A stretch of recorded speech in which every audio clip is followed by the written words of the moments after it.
급변하는 세상 속에서 우리는 종종 길을 잃고 방황합니다. 수많은 목소리가 저마다의 진리를 외치는 이 시대에 과연 무엇이 변치 않는 교회의 사명이며 신앙의 핵심일까요?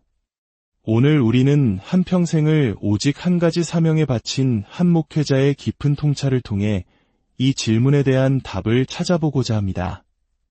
그는 바로 하나님의 말씀을 한 구절, 한 구절 성실하게 풀어내는 강의 설교의 길을 묵묵히 걸어온 존 맥아더 목사입니다.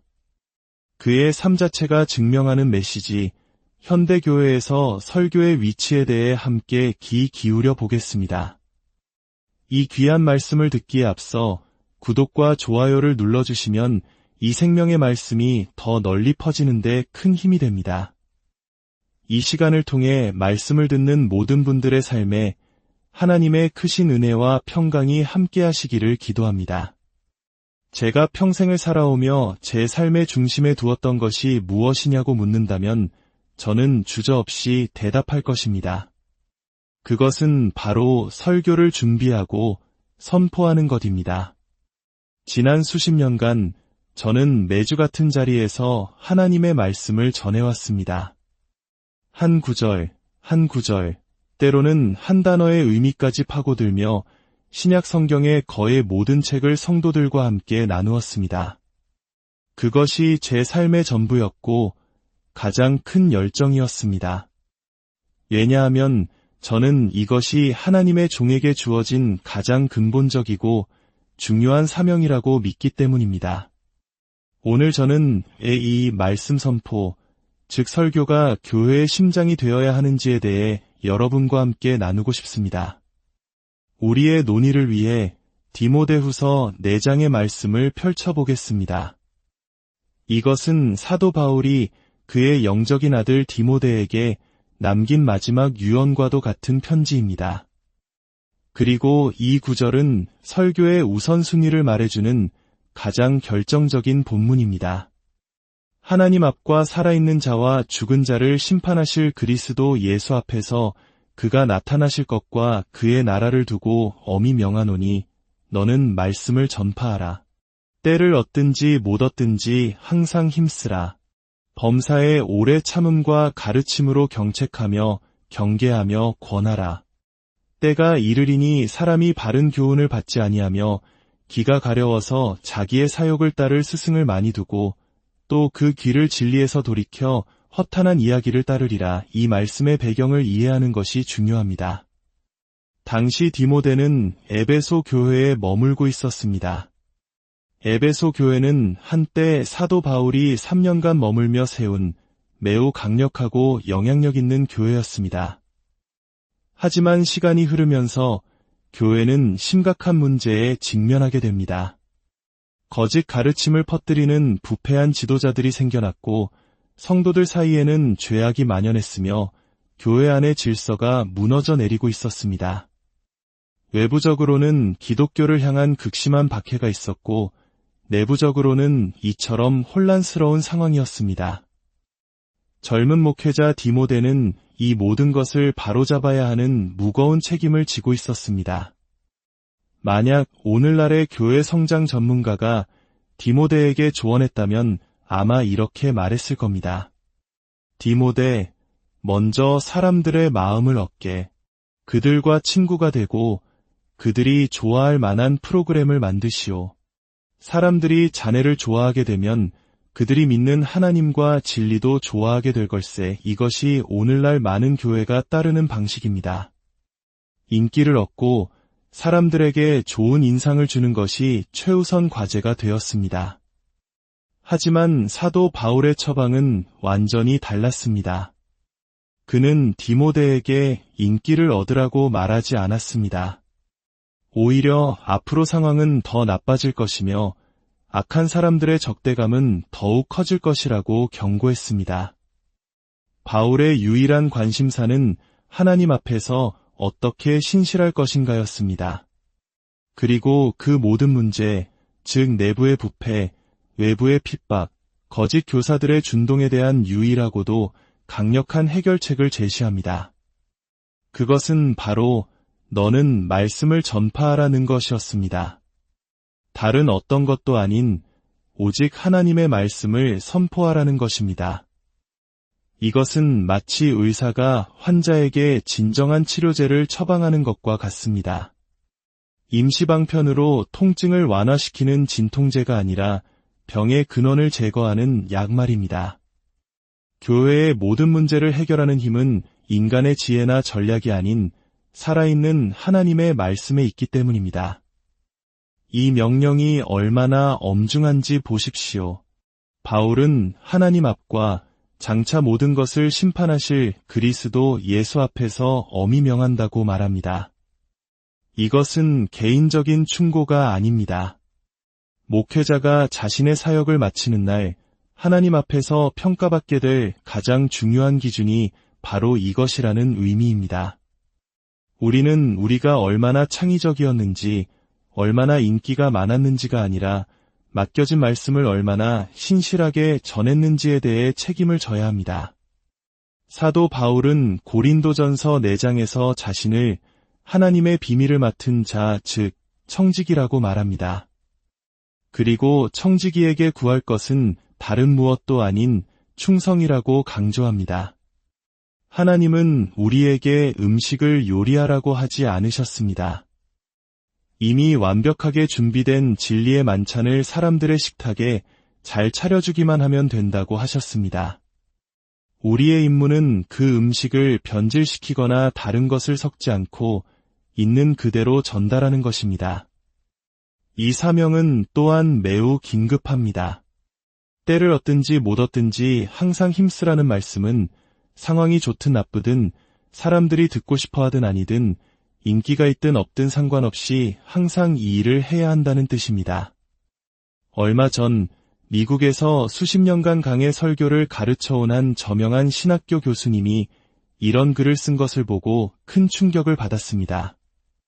강해 설교의 시대는 끝났다. 현대인들에게는 더 이상 흥미롭지도 적절하지도 않다. 우리는 이제 다른 방식으로 나아가야 한다. 그는 평생을 설교를 가르쳤지만 그의 동기는 성경적 사명이 아니라 문화적 유행에 있었던 것입니다. 얼마나 비극적인 일입니까? 하나님의 말씀이 사람들에게 필요한지 아닌지를 결정하는 것은 문화가 아니라 하나님 자신입니다. 사람들의 입맛에 맞춰 메시지를 바꾸는 것은 말씀을 전파하는 것이 아니라 사람들의 귀를 즐겁게 해주는 것에 불과합니다. 바울은 바로 그 위험을 경고했습니다.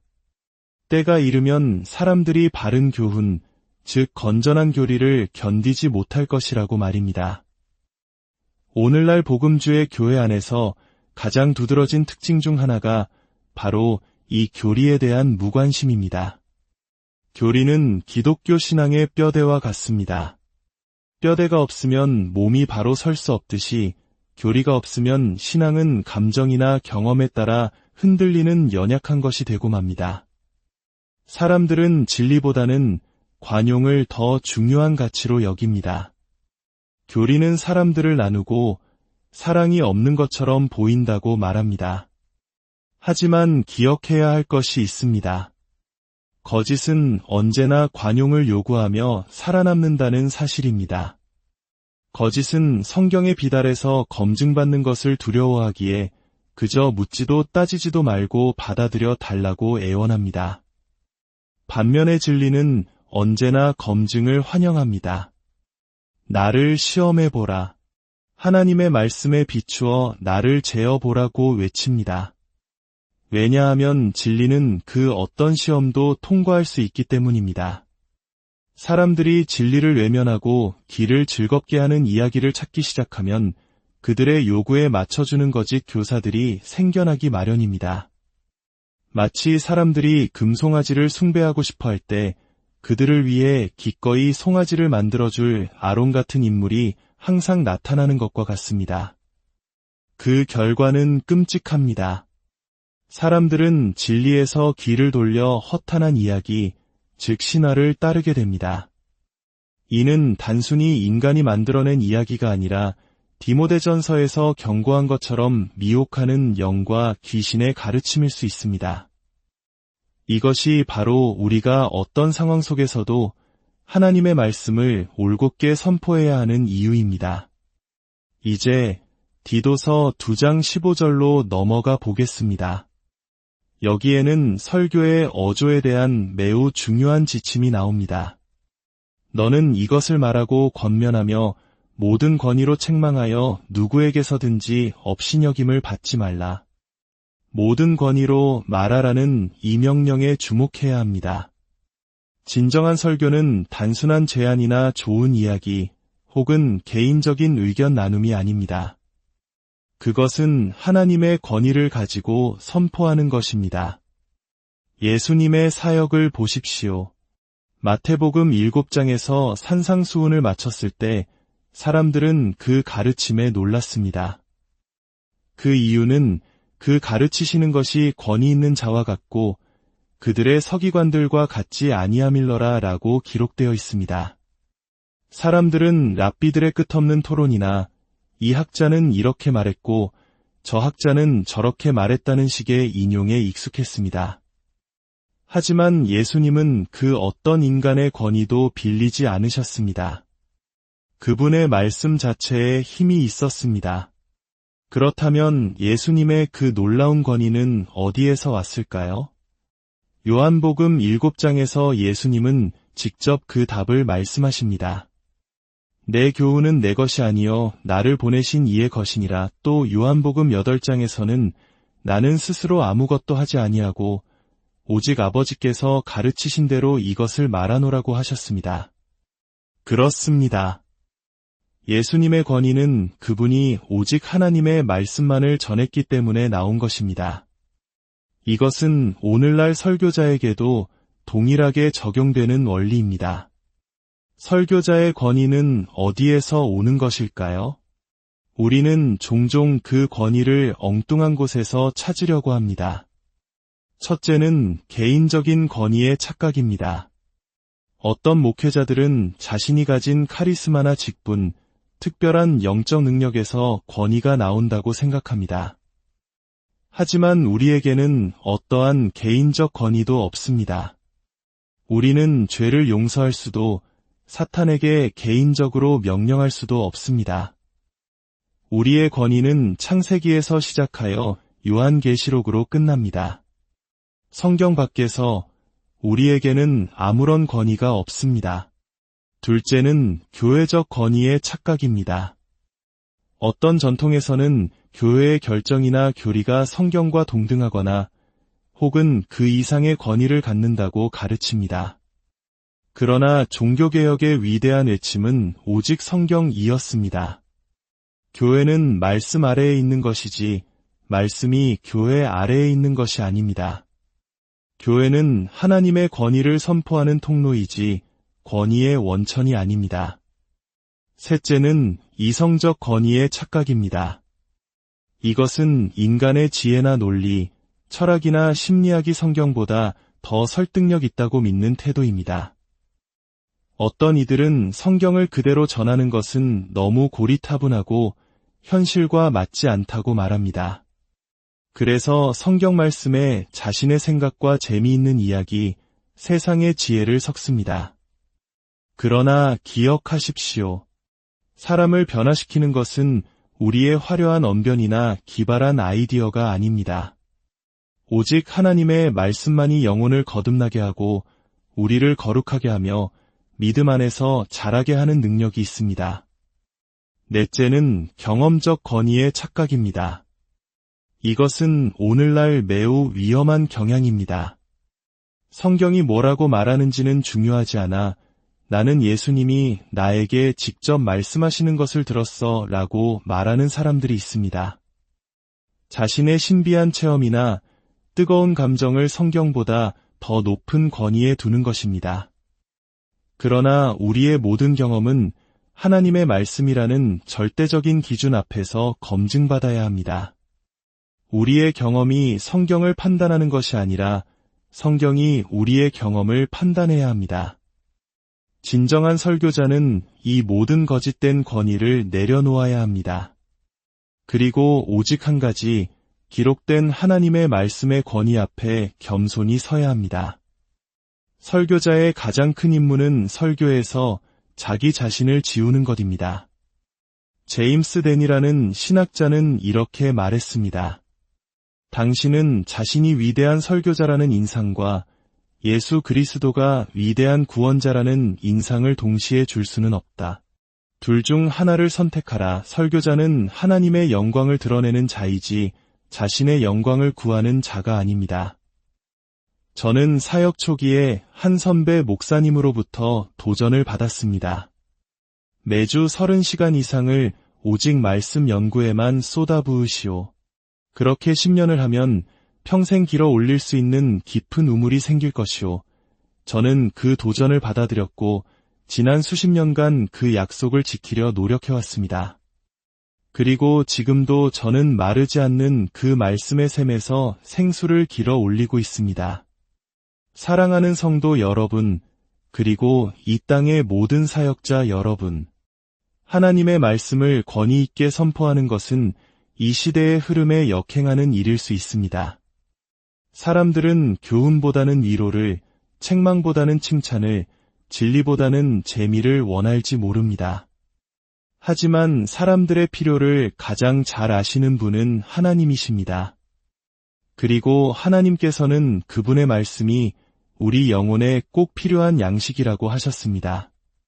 설교자는 인기 있는 요리사가 아니라 생명의 양식을 전하는 신실한 배달부여야 합니다. 우리는 우리 자신에게는 아무런 권위가 없음을 기억해야 합니다. 우리의 지혜, 경험, 능력은 모두 유한합니다. 그러나 우리가 하나님의 말씀을 있는 그대로 선포할 때 우리는 이 세상 그 무엇과도 비교할 수 없는 하나님의 권위와 능력의 통로가 됩니다. 사랑의 하나님 아버지, 오늘 저희에게 말씀을 통해 교회의 본질과 사역자의 사명이 무엇인지 다시 한번 깨닫게 해주시니 감사합니다. 세상의 수많은 소리에 우리의 귀가 어두워지지 않게 하시고 사람의 지혜와 방법을 의지하려는 교만에서 저희를 지켜 주시옵소서.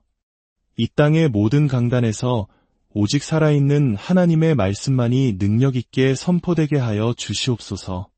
그리하여 잠자는 영혼들이 깨어나고 상처받은 심령들이 치유되며 낙심한 자들이 새 힘을 얻는 놀라운 역사가 일어나게 하여 주시옵소서. 우리 각자의 삶 속에서도 하나님의 말씀이 가장 높은 권위가 되게 하시고 그 말씀에 순종하며 살아가는 참된 제자의 길을 걷게 하여 주시옵소서. 우리의 유일한 권위 되시는 예수 그리스도의 이름으로 기도합니다. 아멘. 오늘도 함께 해주셔서 감사합니다. 한 주간 여러분의 삶의 걸음마다 하나님의 말씀이 등불이 되고 빛이 되시기를